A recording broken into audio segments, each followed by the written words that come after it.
It's now winter time and a lot of people are looking to go skiing. I recently made a trip up to Sugar Ski Mountain in North Carolina, and I figured why not do a video on it so you guys can see all that they have to offer. Stay tuned.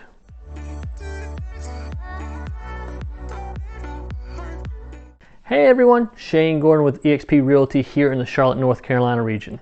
Even though we live in North Carolina, believe it or not, there is skiing here in the state. Before I dive into this, please go ahead and hit that subscribe button and like the video as well. It really helps me. My family and I recently went up to the mountains to do some tubing over at Hawk's Nest, and while we were up there, we were also planning on going on a alpine coaster, which is extremely fun. And while we were there, since it's basically right across the street from the alpine coaster place, we went up to Sugar Ski Mountain to take a tour, look around. Even though we've been there before, I figured why not do a video on it and show you guys all that they have to offer. Sugar Ski Mountain is one of 6 ski resorts in North Carolina, and it's been around since 1969. If you are looking for a ski resort that has a little bit of everything, this is definitely the resort to go in North Carolina.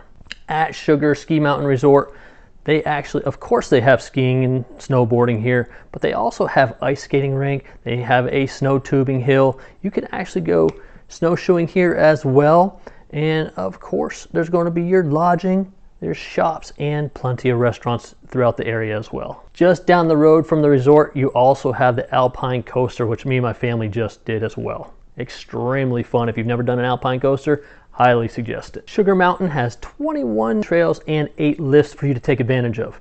15 of these trails are actually lit, so you can go skiing and snowboarding at night, which is a good time. If you haven't done nighttime skiing, always a good time.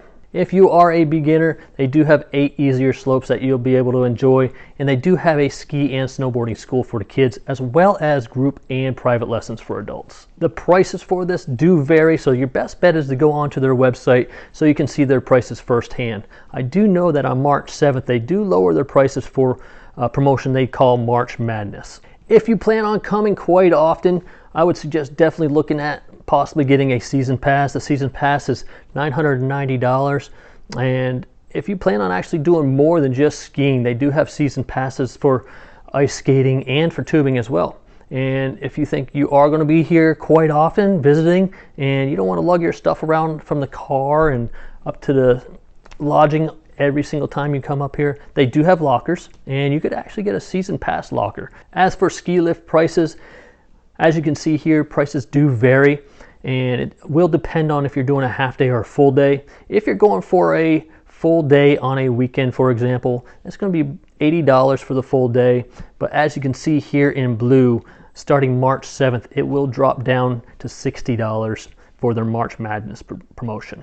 So if the weather's still cold, why not take advantage of these special March prices, and you probably get smaller crowds too. I mentioned earlier they do have ice skating and snow tubing here, and they are actually right next to each other. The outdoor ice rink is 10,000 square feet, and the sessions for this are an hour and a half.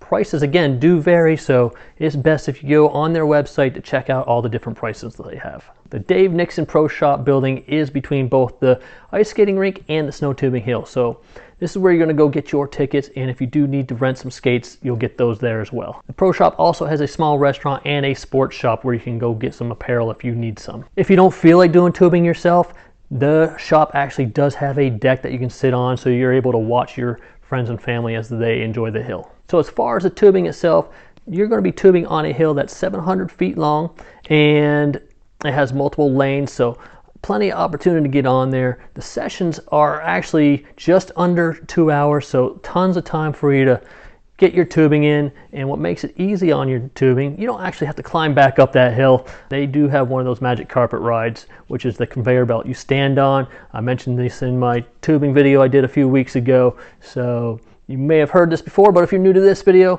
that's a nice addition when you're going tubing. You don't have to struggle up a slippery, snowy, icy hill. Now, if you've ever been to Hawk's Nest, this is not going to compare to the size of Hawk's Nest tubing area.